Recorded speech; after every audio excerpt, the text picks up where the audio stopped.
La historia de hoy en el pasado.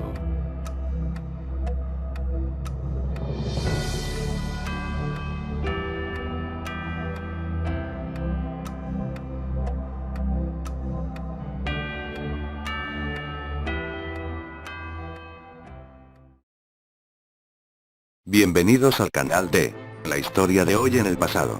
1 de diciembre a 15 años atrás en el tiempo.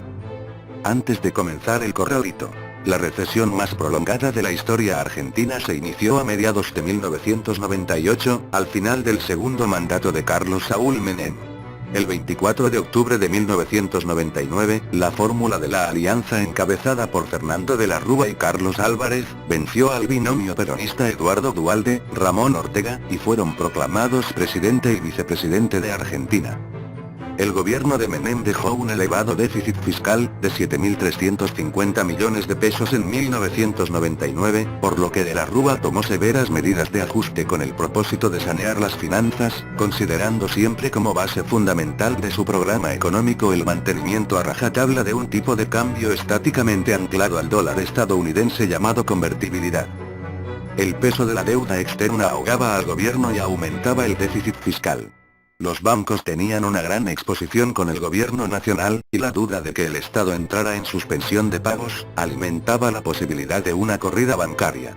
En diciembre de 2000, el ministro de Economía José Luis Machinea negoció un paquete de salvataje de cerca de 40.000 millones de dólares, denominado blindaje, que postergaba pagos de capital e intereses a efectos de aliviar la situación financiera del Estado y recuperar la confianza. Pocos meses después el programa de gobierno reveló resultados insuficientes, sumado a que la disminución de salarios que agudizan el cuadro recesivo. El estallido de la burbuja.com en marzo del año 2000 repercutió en un incremento de las tasas de financiación, que llegaban al 14% anual en dólares, agravando aún más la crisis económica, lo que se tradujo en una menor recaudación de impuestos y en un incremento constante del déficit fiscal, ya de por sí alto. El gobierno a su vez buscaba bajar el déficit aumentando impuestos y recortando servicios sociales, lo que a su vez generaba mayor recesión y un aumento en el déficit, que debía ser cubierto con más deuda y mayores recortes. Las dudas sobre la capacidad de pago del país y sobre la continuidad de la convertibilidad comenzaron a reflejarse en una creciente fuga de depósitos bancarios. A pesar de la medida, en marzo de 2001 comenzó la fuga de depósitos de los bancos. En enero de 2001 había depósitos por dólares americanos 85.000 millones. Para marzo se habían perdido más de 5.000 millones. Tras el alejamiento ese mismo mes de José Luis Machinea del Ministerio de Economía, se nombró para el mismo al hasta entonces ministro de Defensa Ricardo López Murphy, quien duró apenas 2 semanas en el puesto debido al anuncio de una serie de medidas antipopulares, que obligaron al presidente a solicitarle la renuncia al cargo. En este contexto, el antiguo ministro de Carlos Menem y padre de la convertibilidad, Domingo Cavallo, quien gozaba en ese momento de un fuerte apoyo de los medios de comunicación, fue llamado a ponerse al frente del Ministerio de Economía. En junio de 2001, el gobierno de la Rúa pidió ayuda complementaria al Fondo Monetario Internacional, FMI, y a los bancos privados para reducir la presión de la deuda externa realizando el llamado megacanje por dólares americanos 29.500 millones. Sin embargo, la recesión y la fuga de capitales continuaron a ritmo acelerado, con el agravante adicional del descontento provocado por las medidas de ajuste que formaban parte de las condiciones solicitadas por el FMI a cambio de su ayuda. El gobierno continuó con una serie de medidas intentando contener la situación.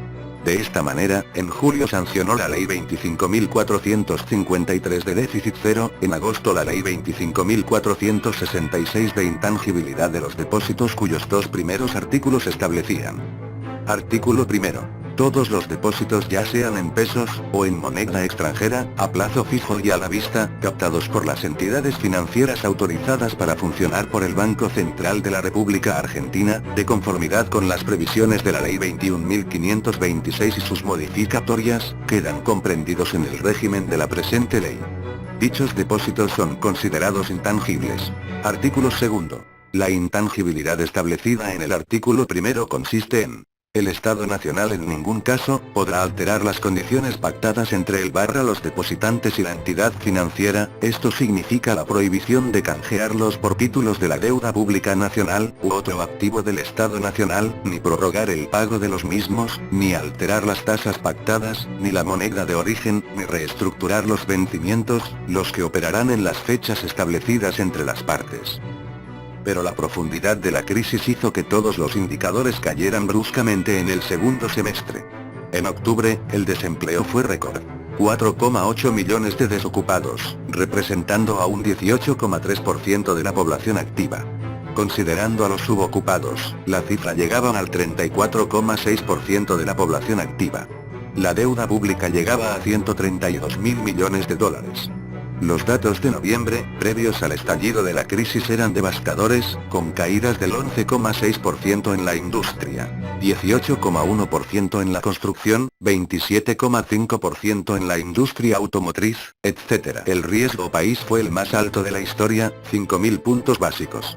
La fuga de depósitos de 5.543 millones de pesos / dólares, la mayor salida mensual de depósitos de toda la historia argentina.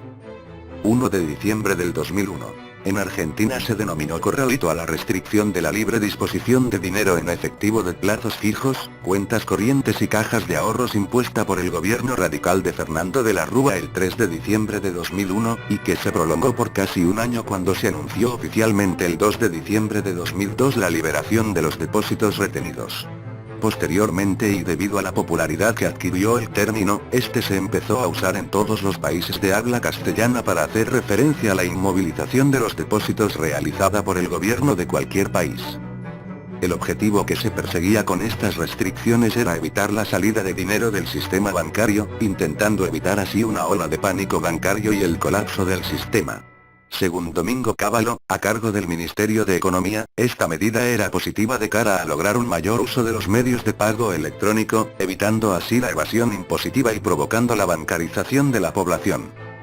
El corralito desencadenó pocos días después la llamada crisis de 2001, que llevó a la renuncia del presidente de la Rúa y a una situación de disolución e inestabilidad social y política que se extendería durante varios años.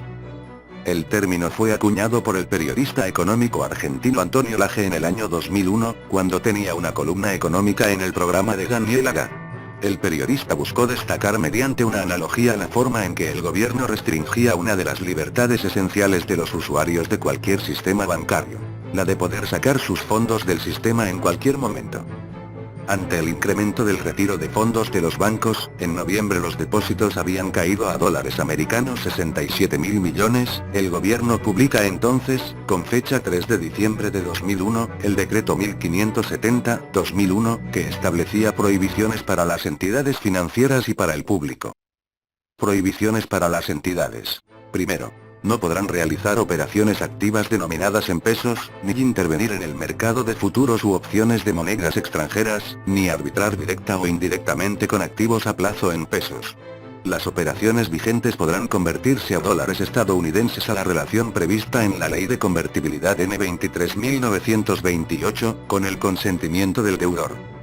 Segundo, no podrán ofrecer tasas de interés superiores por los depósitos denominados en pesos, respecto a las que ofrezcan por los depósitos denominados en dólares estadounidenses.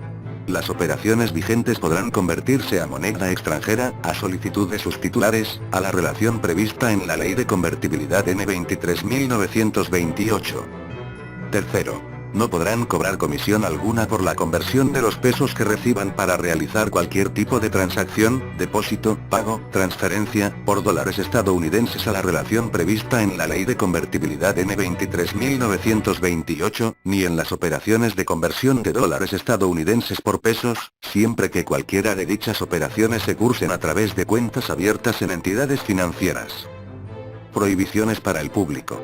Primero, los retiros en efectivo que superen los 250 pesos, 250 o 250 dólares estadounidenses, dólares americanos 250, por semana, por parte del titular, o de los titulares que actúen en forma conjunta o indistinta, del total de sus cuentas en cada entidad financiera.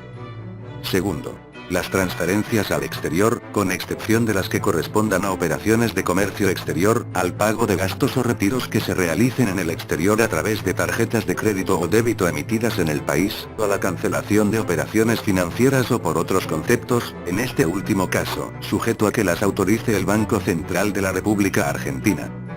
Los objetivos eran evitar la fuga de depósitos y la especulación sobre una posible salida de la convertibilidad.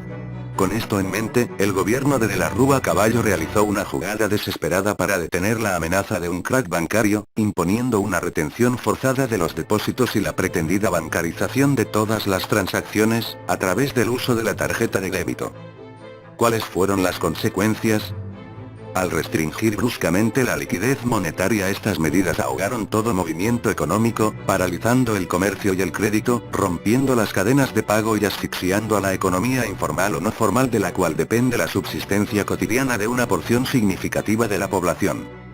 La tensión social se incrementó con la medida, que resultó ser sumamente impopular para los ciudadanos, sobre todo los pertenecientes a la clase media. Tras la caída de la Rúa, Adolfo Rodríguez Saá asume como presidente y declara el default de la deuda pública de la Argentina, la mayor suspensión de pagos de un Estado en la historia.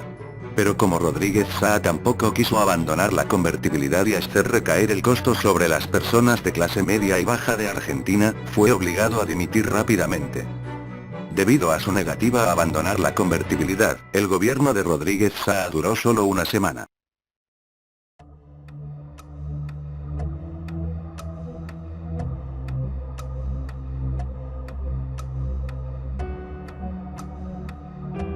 La historia de hoy en el pasado.